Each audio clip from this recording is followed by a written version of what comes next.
Good morning. I pray that your Thursday there were spaces and places of joy, of peace, of happiness.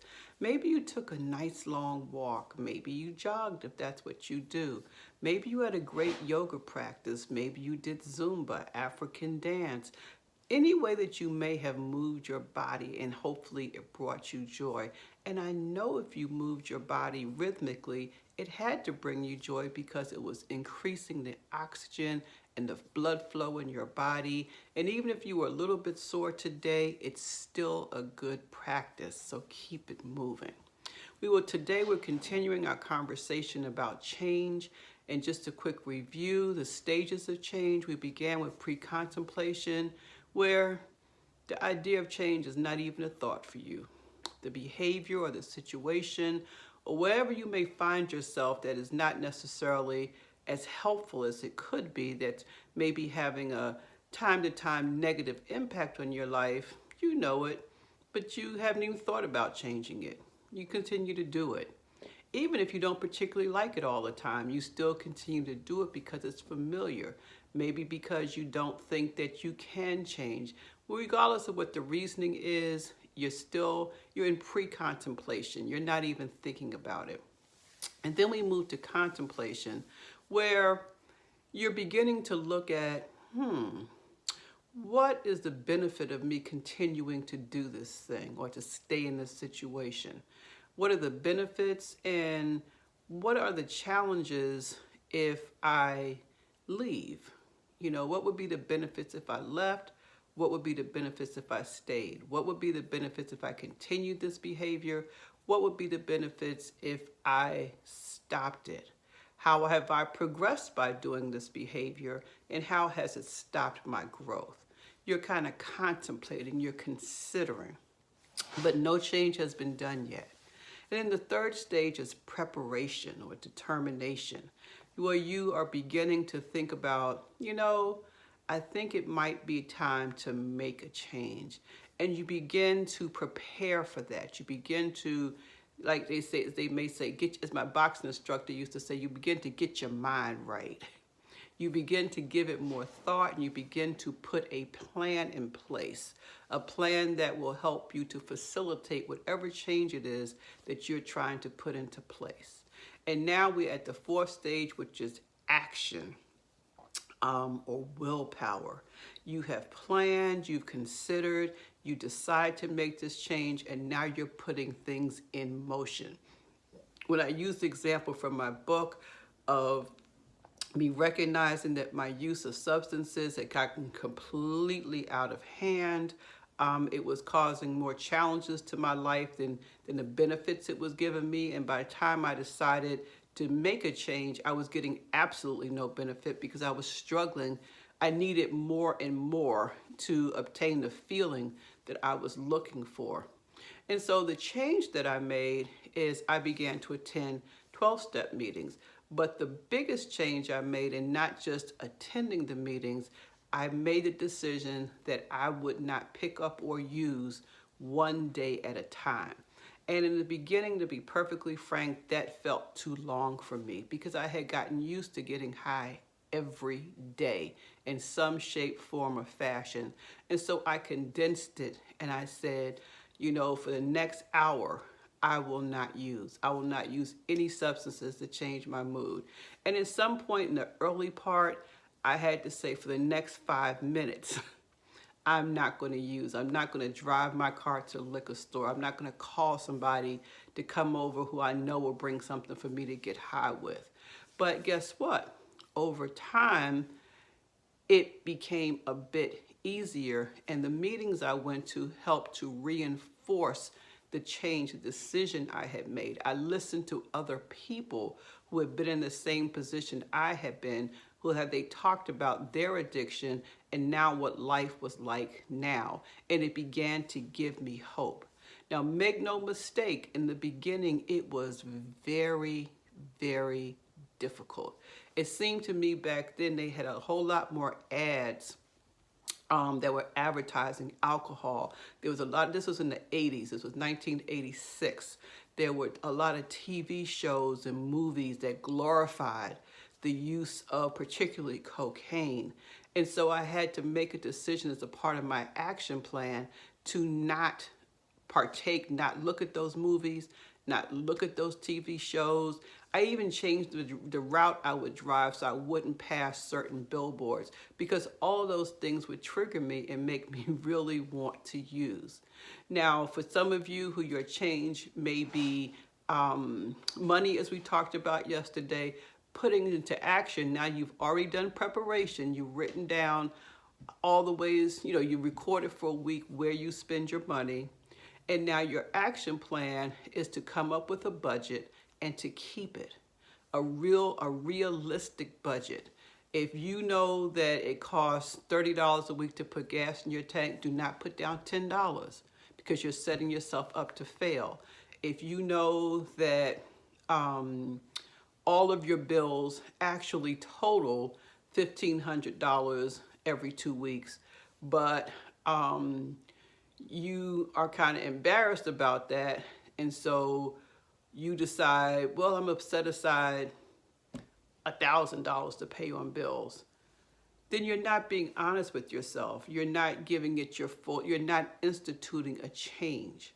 If your determination is, I'm going to pay off my larger bills, then put a plan in place to change your relationship with money. So instead of going to the carryout, instead of eating out, you're taking that money and putting it in a place that you have determined is healthier for you. If the thing you decide to change is your relationship with food, you've made plans, you've kept a food journal to see how much you eat and why you eat at particular times. And now your action is to make a food plan that says, these are the things that I will eat that are healthy for me. These are the things I'm going to stay away from. And your plan, your action may be, I'm going to actually eat the recommended serving size. And even if I feel hungry after I've eaten it, I'll eat other healthier choices. I may join a plan that helps you to record what you're eating and gives you hints about the sodium content, but you're putting it, and you actually commit to putting those food items into that food journal so that you can kind of know when you should stop eating and if what you're eating, how it's affecting your body. Now, maybe your change has to do with behaviors, has to do with your relationship, let me say that. And I've talked about relationship with your children, relationship with your parents, relationship with your spouse or your partner. And maybe you've determined, let's say with your spouse or partner, that this relationship is not bringing me a great deal of joy. You've contemplated the good parts and you've contemplated the not so pleasant parts, and the not so pleasant parts kind of outweigh the good at this particular time. And so now you have an action plan. Your action plan may be that you and your partner or your spouse go into counseling. Maybe you go into counseling if your partner or spouse refuses to go with you, because even if you go from a systems approach, if one part of the system institutes change, the rest of the system will change. So you can actually do couples counseling without your partner showing up, because guess what? You will begin to change and your partner or spouse will begin to notice the changes, and they'll probably decide to show up because they want to see what exactly is he or she doing? What exactly are they being told? Maybe things have gotten to the point where there's violence or it's gotten to be too much. So your action plan may be to search for another place to live, to maybe file for separation, to talk to an attorney. Let's say if your plan is the behavior you want to change is how you interact with your children. Your anxiety is already up because of COVID. You may be working from home on Zoom conferences all day long. And now your children, you're exhausted at the end of that work day, and your children are still trying to get your attention.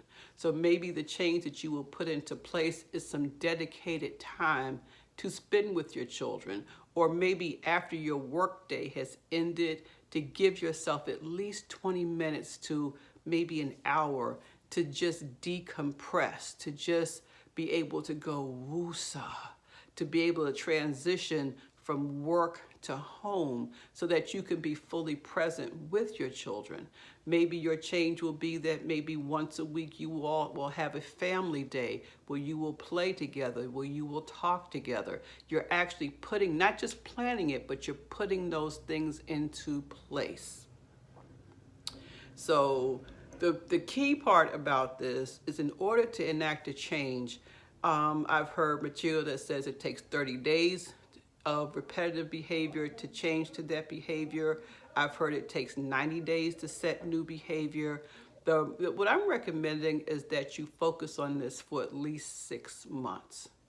For at least 6 months, knowing that it will not be easy, knowing that it's going to take willpower, and because of that, being able to search and ask actively for support. Let people know what you're doing so that you can get support, so that you can have people who are in your corner, who are reminding you.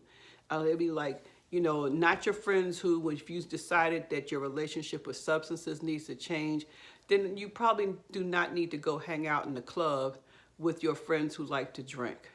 You may not want to go to that vineyard with your friends who like to do wine tasting, because this 6-month period, their relationship with alcohol may be very different than your relationship. And you cannot expect them to change their behavior just to support you. This is an inside job. So you may want to spend more time with people where alcohol is not always a part of whatever activity may happen. If you're a parent and you're having a very difficult time, you may want to take a parenting class. They have them online.